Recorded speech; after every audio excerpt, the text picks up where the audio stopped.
Welcome. Thanks for all coming tonight to this beautiful evening. Westford Remembers and Westford Museum are so pleased to have you all at the unveiling of David Christiana's latest memorial. Westford Remembers was founded by our town manager, Jody Ross, to pay tribute to those lost at 9/11 from Westford. David Christiana, Patty Mason, Judy Ramirez, Sarah Duffy, Terry Stater, Cameron Hall, and last but not least, Jamie Holmes, who keeps us all straight and moving forward, and myself. A little bit about Westford Remembers. Since our first bench in the Common, we've done some wonderful things. Colonel John Robinson Highway and a new grave for him. Rajiv Paluri's monument and Whitney Playground. The Westford Knight. But to me, the keystone is the 9/11 monument that built to David's ever-changing specifications after Patty Mason was able to secure a piece of iron from Tower 2. David's amazing knowledge of Westford history continues to pay tribute to those who made this town. Last March, David reached out to Jamie and I and asked us to consider turning our focus to helping current Westford residents navigate COVID. To date, we've helped over 35 families with utility bills, groceries, car insurance, and we've covered a year's worth of rent and bills for a local family dealing with a young child with cancer. David has had this evolving vision for this monument in his head, scary place, for several years. And I, for one, can't wait to see the finished project. We were supposed to see it after this line. State Representative Jim Arcero, who has been delayed with late session, is disappointed at not being here tonight. He and David go way back, all the way to being in the same graduating class at WA and reaching the rank of Eagle Scout together. Jim has been a strong supporter of David and Westford Remembers work since the beginning, and he can't wait to see this masterpiece. At this time, it's my pleasure to introduce a very strong supporter of Westford Remembers, Westford Select Board Chair, Andrea Perrina-Sweet.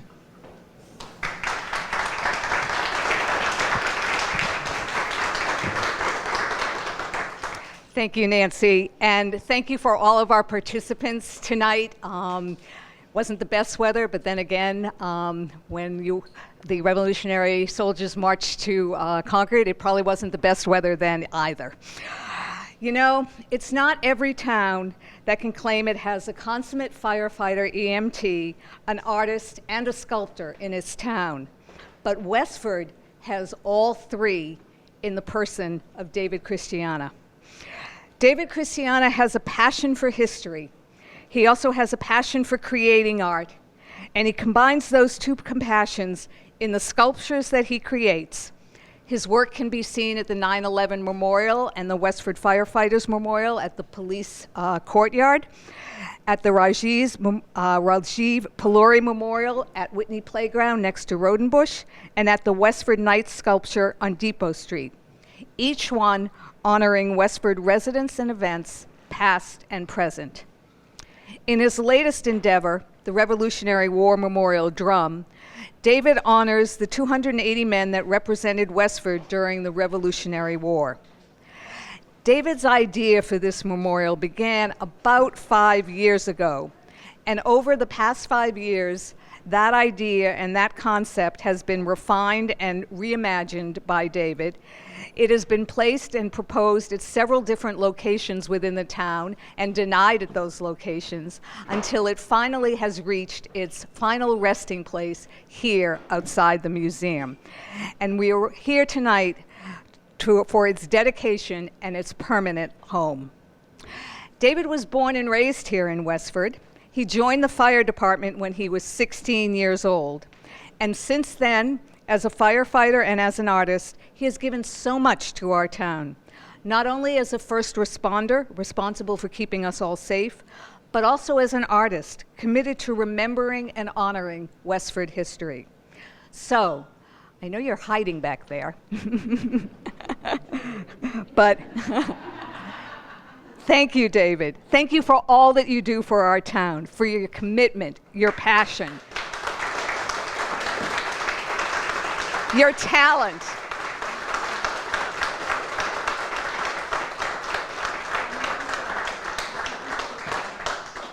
Your vision. We as a town are so lucky to be the beneficiaries of the creations that stem from your passion. Thank you.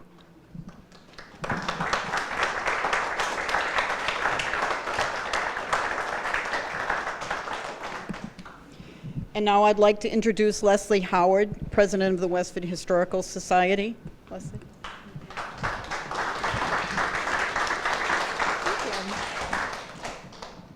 Thank you, and good evening again. I wanted to share a few words about the Westford Minutemen for people who may not be familiar with what they did. So Westford's most famous patriot was probably John Robinson. He was born in Topsfield, Mass. And settled with his wife Huldah Purley in Westford, looking for better farmland is what we believe. Robinson served as a selectman in Westford as well as in the militia. Now, Westford's Minuteman Company fell under the command of Colonel William Prescott of Pepperell. The Minutemen were a special group of the militia, having training more often than the regular militia, usually about twice a week, and they were supposed to be ready for battle within a half hour's time. John Robinson served as Prescott's lieutenant colonel, and given his rank in the regiment, Robinson would probably have been one of the first officers on the list to receive word that the British regulars were marching to Concord. He probably received this call around 3 a.m. on April 19, 1775. Following a brief prayer from the new Reverend Joseph Thaxter, the men, including Thaxter, set on their way to Concord, making the 10-mile journey. There, they found 500 militia and Minutemen gathering on Major Buttrick's land. According to historians, Major Buttrick, outranked by Robinson, requested that Colonel Robinson take command, but Robinson declined as the majority of his Minutemen had not yet arrived in Concord. The men were ordered not to fire unless fired upon. Seeing the British advance, they began to pull up the planks of the bridge in order to slow them down. Then they heard a shot. Some accounts are that Colonel Robinson, upon seeing Captain Davis wounded next to him, yelled, "Fire! In the name of God, fire!" Other accounts have Major Buttrick calling the military order. Perhaps both men made the order, seeing their fallen comrade. The remainder of the Westford militia arrived as the battle was underway and took part in forcing the retreat of the British regulars. Westford men served throughout the war, including the Battle of Bunker Hill, the Siege of Boston, the Battle of Valcour Island, White Plains, Trenton, Saratoga, Cherry Valley, Valley Forge, Rhode Island, and finally the Siege of Yorktown. Robinson's daughter remembered vividly the night the Minuteman got the call. She recalled several men stopping by the house and that her father requested that his wife, the daughters, and the hired servant cook all the provisions they could and send them via horseback to Concord. These provisions included a bushel of donuts for lunch. Robinson's great-granddaughter described the family's remembrances in a book, and these subsequently were turned into the play A Day for Donuts by Virginia Kimball. Robinson was quiet about his time in the military. He kept a small tin cup which he used during his service, and we have it in our museum collection. I hope you'll explore the museum during the reception or visit us another time. We are grateful to David Christiana for memorializing these brave men who fought for our independence and everyone in the community who came together in making the sculpture and in bringing it to its permanent home here at the Westford Museum. Thank you.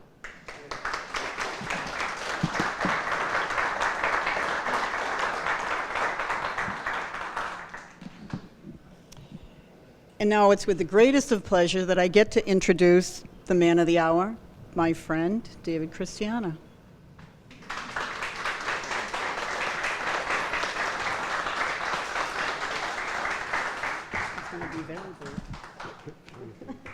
Stand by. Usually when I talk too much, she kicks me in the ankle, so I know when to be quiet.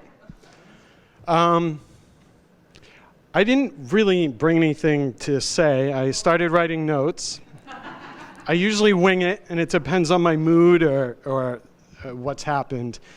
This has kind of turned out a little more informal than I thought it would be due to the rain, but I kind of like it this way. It's a little more comfortable, at least for me. So everything that you just exaggerate about me. So first off, everything that I do is based on sorry. something personal.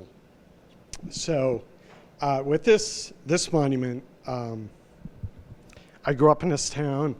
The town gave me an incredible job. I didn't have a lot, and I enjoy giving back. I know, just give me a second.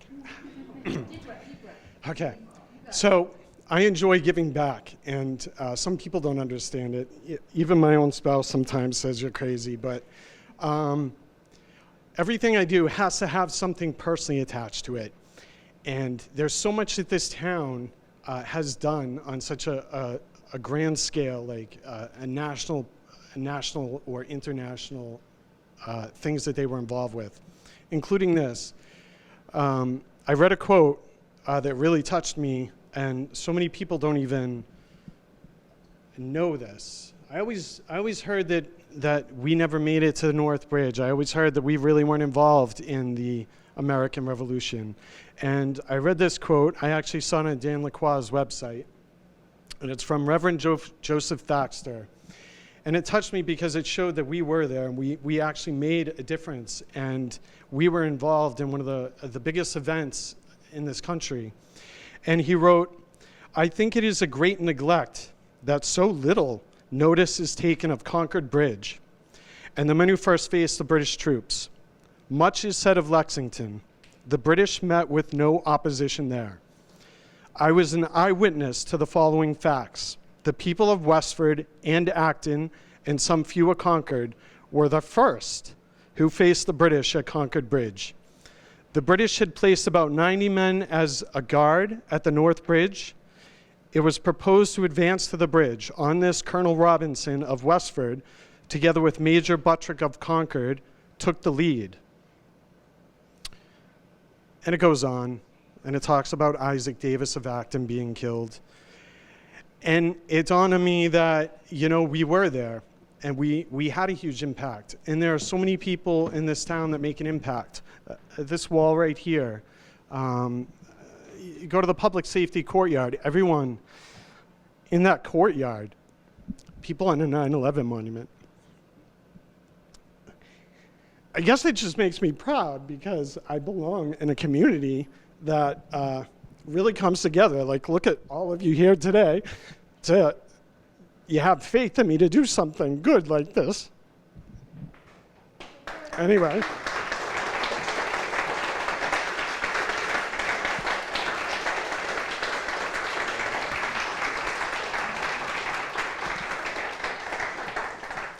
And this monument especially really hit me because that drum has been sitting in my laundry room for like 3 years. I promise the laundry that sat on it was clean. And then Linda Green approached me. She said she had heard about the drum. She wanted it on display here this year, just, temporary. And then she mentioned permanently. And in my head, I had this grand, Minuteman statue and all this. But COVID had hit and our priorities changed. And I said, yeah, okay. I said, I have to do more than just a drum. And to get this second piece of the sculpture done within 2 months, the incredible amount of support from the community, people donating the rock out there, 3,600-pound rock, they went out deep in the woods to get it for me because that's the one I wanted. I was up at the foundry for 4 straight days. I think I might not be married after this. Working on that thing. We installed it literally 3 hours before this event. That's how close it was. But everyone came together. And that in itself says we're such a great community. We have such a great place here. And it touches me more that they would do this for me. Or they're actually doing it for Nancy, but they pretend it's for me. So it makes me feel good. So I'm just here. I just want to thank everyone that helped out. Everybody. Granova Materials that went out and got that rock for me. Everyone. Nancy for believing in what we were doing. And it's not just me, it's Westford Remembers, believing in what Westford Remembers does. I'd rather it not be about me. I'd rather it be about that and the Historical Society and the police department, the fire department, and everyone my partner at work who actually has to put up with me all the time and help me with these little errands doing stuff. So that's all. Thank you.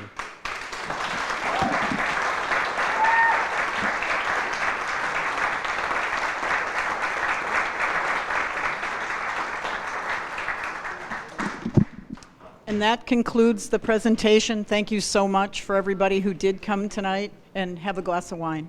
Take care. The Revolutionary Memorial. It began, again, much bigger, like I always do. Again, in my head, I have this vision. I had this vision of a Minuteman, and in front of the Minuteman was this drum dedicated to the Battle of North Bridge. The drum got done, but the Minuteman didn't. The thought behind the drum was, I read a story about one of our drummers. And I think it was one of the histories that Dan Lacroix did about Westford Minutemen. And I was doing the research for the Minuteman. I even did kind of a bust of a Minuteman that I ended up breaking up and throwing out because I got irritated with it. One of the Minot's down the street at Minot's Corner, Captain Minot's children, or teenagers, were in the battle in the Revolutionary War. One of them was a drummer. I was thinking, that's pretty incredible. So many drummers were children, and so many were killed in battle.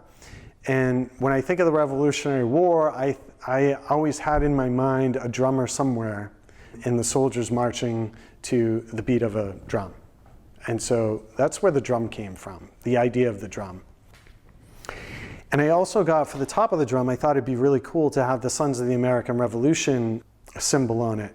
And the reason why I wanted that is because these are the grave markers of all the Revolutionary War soldiers. I thought that would be obviously appropriate for this memorial. I had to actually contact the Sons of the American Revolution to get permission from National to put it on there, and they gave their permission. And so there it is. And I sculpted that in with plaster, and I made it the top of the drum. I think it's the best place for it.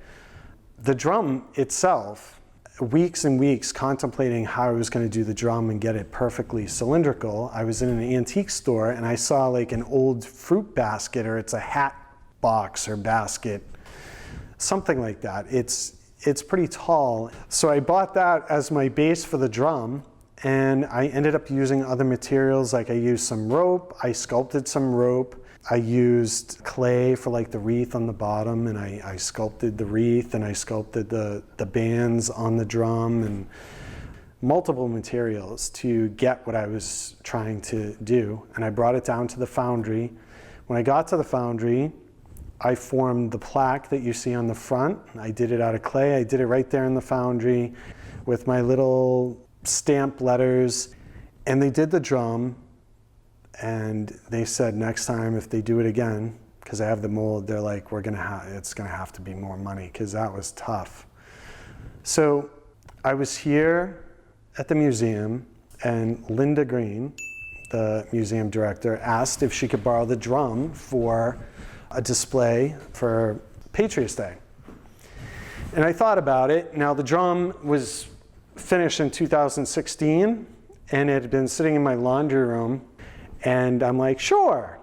So I brought it up, and she mentioned that maybe she could put it on permanent display. And I thought about it, and I just said, yep, sure. And that's what started this. At Graniteville Materials, I went down there looking for a rock. They said you can have any rock on the property. And I found it way out in the woods. It wasn't even part of the rock that they, broke up in the quarry. It was something that's off in the woods. And I said, that's the one I want. And they're like, really? And they took their giant payloader and got it in there, and they brought it up here. And so I told Linda, I said, we can't just have the drum. I have to do something else with it. And so I sculpted a flag using a method I had never used before, which it was interesting. I bought a Grand Union flag, which is the flag that George Washington raised in Cambridge when he took over the city during the siege of Boston. That's the flag that he raised. And so I bought this flag, and I ended up pouring, I don't know, I think it was 50 pounds of wax, a lot of wax I had to boil on my stove, bring down to my basement, and then paint on the back of this flag. I got a nice thick layer. I brought it to the museum and brought my scissors and my heat gun, and I put the drum out onto this rock, and I sculpted this flag right on the rock. And it ended up fitting exactly the way I wanted it. It was a totally different way of sculpting for me. I would have rather have done it like out of clay, but it's impossible because I was trying to fit it to the rock. I wanted to look like the drummer or the soldier put that flag down right next to the drum, and so it drapes. And that's that. I always was amazed about how Westford has always been involved in not only like state events, but national and world events. And this is one of them. Like, so many people don't realize that Colonel Robinson led the militia and the Minutemen onto the North Bridge for that, one of what they consider one of the first battles of the Revolutionary War. He was right next to Major Buttrick of Concord, and Isaac Davis of Acton was right behind him. And he was there, and he could have taken charge because he was a superior officer, but he didn't. He wanted to be there, volunteer, and support Major Buttrick, and I think that's so cool. And there were a handful of Westford people there. Westford, Concord, Acton, and then more came in after. But a lot of people don't realize that we were actively involved with that. And I think Colonel not Robinson, but there are Westford people on the memorial at Bunker Hill who died at Bunker Hill, or died en route to Bunker Hill or to Cambridge. There are so many. 280 people fought in this battle, and we really don't have anything to honor all of them. We have things to honor like Colonel Robinson, but nothing separate, nothing for them, and I think that's so important.